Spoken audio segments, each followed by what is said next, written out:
Major Aldi Raya. The lion roars, and he roars often on the mother of all talk shows.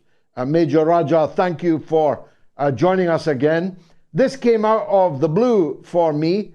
Did it come out of the blue for the Prime Minister, Imran Khan?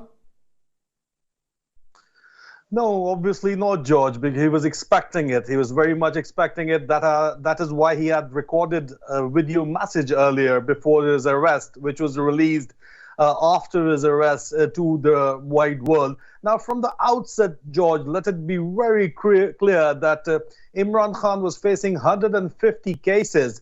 And the sole purpose of all these cases were to disqualify him from fighting the upcoming elections, because the military junta is so scared of him of his popularity, that they just don't want him to fight the elections, because they know he's going to win. And if he'll win, he's going to carry out accountability across the board, which will take the crooks right now in power down.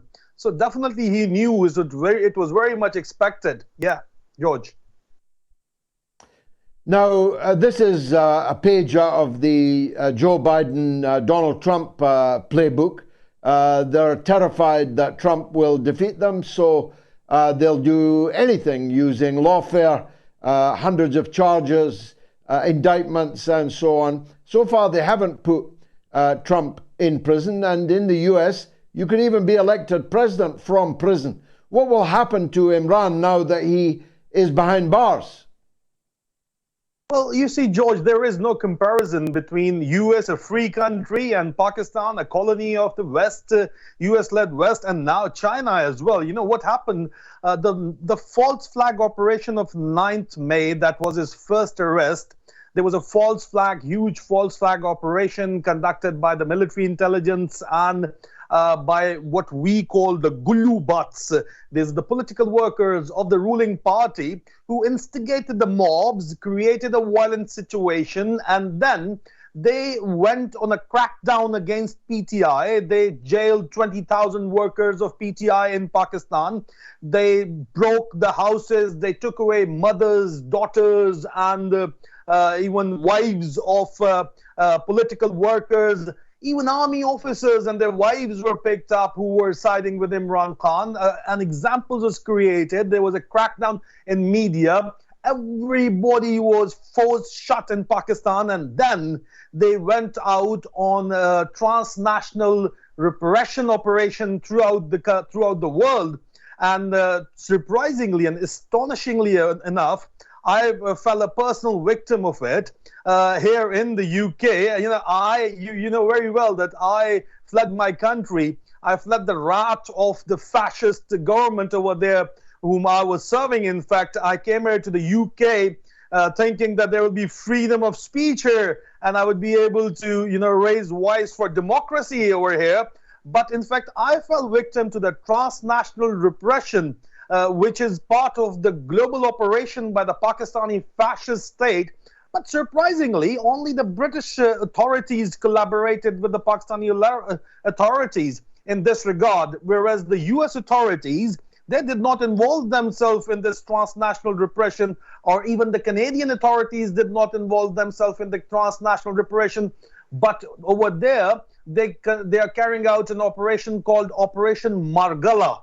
This is operation conducted by the ISI undercover officers. They are ringing up the Pakistani diaspora and people, and they're trying to harass them into silence. They are carrying out facial recognition through the Pakistani databases, and then they make calls to them. They are, canceling their Pakistani nationalities. They're going after the families. They find the family trees from the Pakistani data. Then they go after the families, and there is an international global transnational repression operation going on, so that now Imran Khan has been arrested. They wanted everybody to stay shut, and they've been successful, in fact, in keeping the Pakistani media shut. BBC is very selectively picking up people who are anti-Imran Khan for interview. The latest hard talk with the Stephen Saka was in fact I was amazed. I was ashamed of the show. It was as if Stephen Sucker has got all his questions from the from Islamabad, from the Rawalpindi, from GHQ. You know that all the Alexis in Islamabad, it seemed, had given his question to Stephen Sucker, and he was advising Imran Khan to leave politics. So this collaboration between the British authorities and the wider Western world, I mean, it's not surprising, George, because the Pakistani regime right now under Asim Hitler Munir, he's willing to sell the country. He's willing to sell the country's minerals. He has given a contract to the Chinese for 15 years to keep on extracting the copper ore from Balochistan, which is unaccounted for pennies. They must have given something to the British as well. I mean, Pakistani ports are for sale, Pakistani airports are for sale, Pakistani minerals are for sale for pennies. And in all this quagmire, Imran Khan just doesn't fit in, because Imran Khan talks about the national interests of Pakistan, whereas the people ruling Pakistan right now, their personal interest becomes the national interest and becomes the so-called strategic compulsion. So it's a one-window operation dealing with the army chief Asim Hitler Munir and getting things done, you know. So at the end of the day, it is about resources, and Pakistani resources and Pakistani sovereignty is on sale. Imran Khan just does not fit into these plans, George. Where is he now, Major? How safe is he? I read this evening that his lawyers have been unable to make contact with him. This is unconscionable. This is the Prime Minister. This is the leader of the biggest party in a country of 250 million people. How do we know that they will not literally kill him behind bars? You see, right now there is a gross international pressure as well. I mean, people are happy. The Arabs are happy that Pakistan is for sale for dirt cheap rate, and they're going in. But they know at the same time that the manpower in the Gulf countries, for example, and the diaspora in the West as well, is Pakistani diaspora is a sizable diaspora.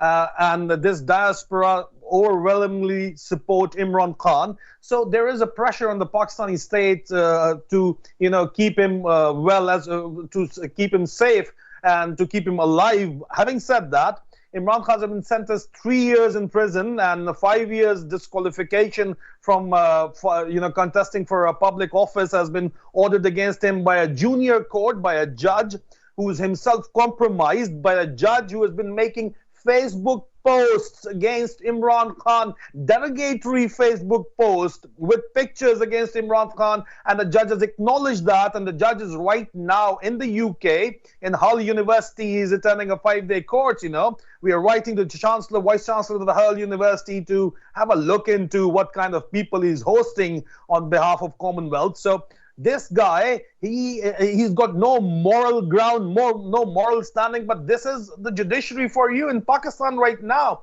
And Imran Khan is right now in Attak jail. Attak is in Punjab, and the jail has been converted into a military strong point. The military resources have been used to strengthen the Attak jail. People have gone there. His lawyers went there to meet him, to get his power of attorney signed, but they were told that they were refused a meeting. They were said to come back tomorrow and they'll get the document signed. Army is in charge of keeping Imran Khan captive. He's being captive in a civilian prison, but overall command and control, have no doubt in it, is with the army chief, with the army, and with the inter-services intelligence, that's ISI. Not only of Imran Khan, but all the people, his key political workers, particularly the ladies who have been kept in solitary confinement. All the management and all the command infrastructure has been directly taken over by this Gestapo and Stasi-styled ISI, which is carrying out, you know, a purge in Pakistan, a successful purge, I would say, because the kind of reaction, people are scared to come out, people are scared to talk in Pakistan. And even globally, I've told you, there is transnational suppression going on, transnational repression going on by the Pakistani state. So this is the situation right now, George. Now, a very good friend of mine, now deceased, very close with Benazir Bhutto, indeed with her father, Zulfikar Ali Bhutto, was kept in C class, which was pretty primitive, not in Attock, but elsewhere. Is this the old Attock fort? And what class of prisoner will Imran Khan be? In other words, how bad will his situation be in this jail? George, legally he should be an A class, right? But there are rumors coming out of the prison that he has been kept in the C class.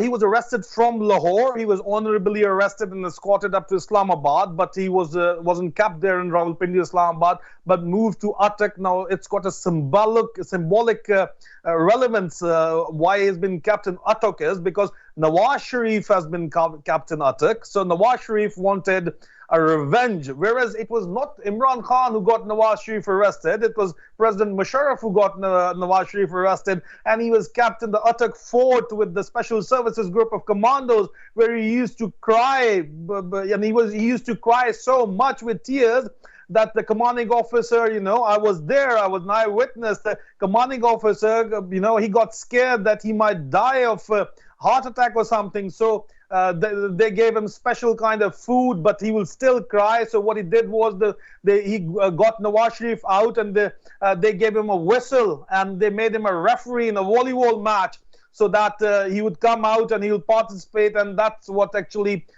made him happy. So that's what saved him life as well. And then he started eating and started, asking for special kind of dishes from his chef, which was provided to him.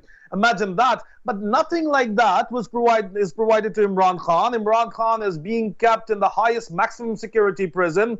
He is being kept in the C class as far as we know. And it is at the behest of Asim Hitler Munir, I say him, Asim Munir, who is practically acting as a servant of Nawaz Sharif, who has illegally appointed him as the army chief. And he is serving the global interest of not only the Western world, but also the Chinese are happy with him. He's keeping the Iranians happy as well. And he's keeping, he's selling Pakistani resources, he's compromising on the Pakistani sovereignty.